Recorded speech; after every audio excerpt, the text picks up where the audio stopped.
Now to the race against time to save paradise. The Maldives are home to 500,000 people. Rising water caused by climate change is now threatening the nation's existence.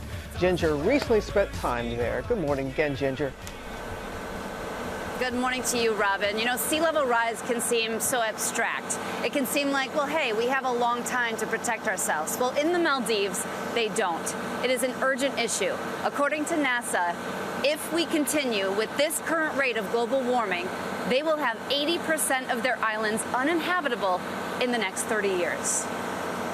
The Maldives, a tropical paradise, but a whole lot more than the luxury bungalows over aqua water. Located in the Indian Ocean, the world's lowest-lying nation is home to more than 500,000 people facing an existential threat: rapidly rising seas. You know who goes down first in that scenario? It's not the luxury hotels like that island over there that have the ability and money to protect themselves. It's the 1,300 people who live on this island, where they deal with massive plastic pollution, deep erosion. They tell us that this island and this beach went out 200 feet just 5 years ago.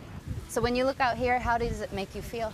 Really desperate. Ibrahim Mubasir and his daughter Sarah are witnessing the dramatic change.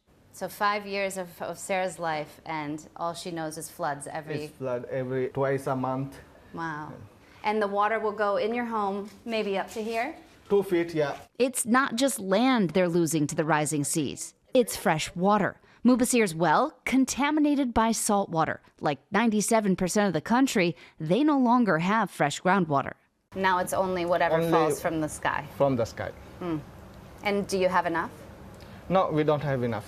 Things that we thought would happen towards the end of the century, we are experiencing now. So what do you do when sea level is rising and your islands are going under?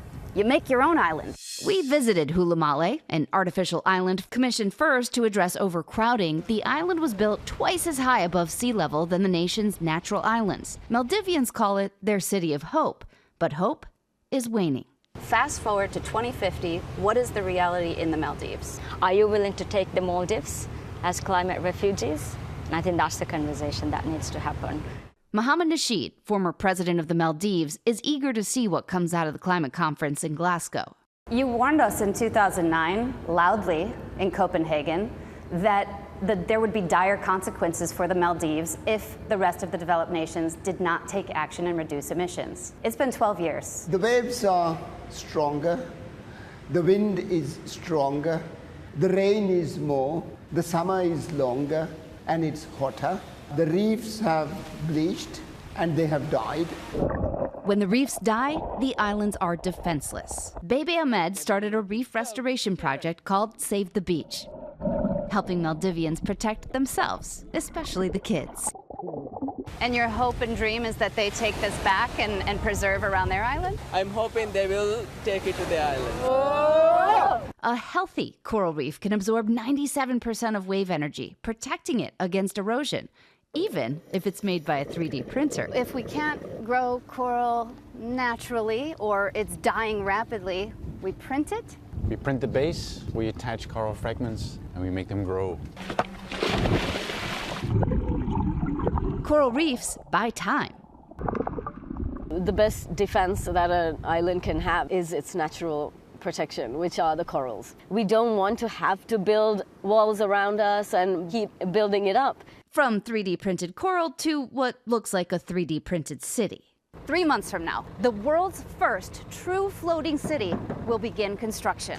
That's right, this is going to be a city that never has to worry about sea level rise because they're always going to be on top of the sea. The sustainable floating city, designed by a company called Dutch Docklands. It will include hospitals, schools, and 5,000 homes. We call this scarless cities. It's just renting space from nature. These are our water-cooled cities, for which we take the cool water outside the lagoon and pump it in system through the roads, and by that also activating the air conditioning systems. If Maldivians are going to keep their home, floating cities may be the necessary Hail Mary. I'm sure that Sarah can't live anymore here. Here, beyond those luxury resorts, the very water that makes them is taking them. The Maldives spends more than half their national budget on just adapting to climate change, mostly desalinating water, just trying to get drinking water to their people. And it's an ugly twist because the sea levels rise so quickly because we've warmed so quickly because of the developed nations. It's us, it's China, it's India creating the most emissions. The Maldives emissions are negligible in the whole thing. So how do we make a change? Well, they need us to stay at 1.5 degrees Celsius. The environment minister told me the difference between 1.5 and 2 is a death sentence for the Maldives. The U.S. would have to cut our emissions, guys, in half. Each of us can make that change as the transition from fossil fuels to renewables. Ginger, thank you so much. Well, hey there, GMA fans. Robin Roberts here. Thanks for checking out our YouTube channel. Lots of great stuff here. So go on, click the subscribe button right over here to get more of awesome videos and content from GMA every day, anytime. We thank you for watching, and we'll see you in the morning on GMA.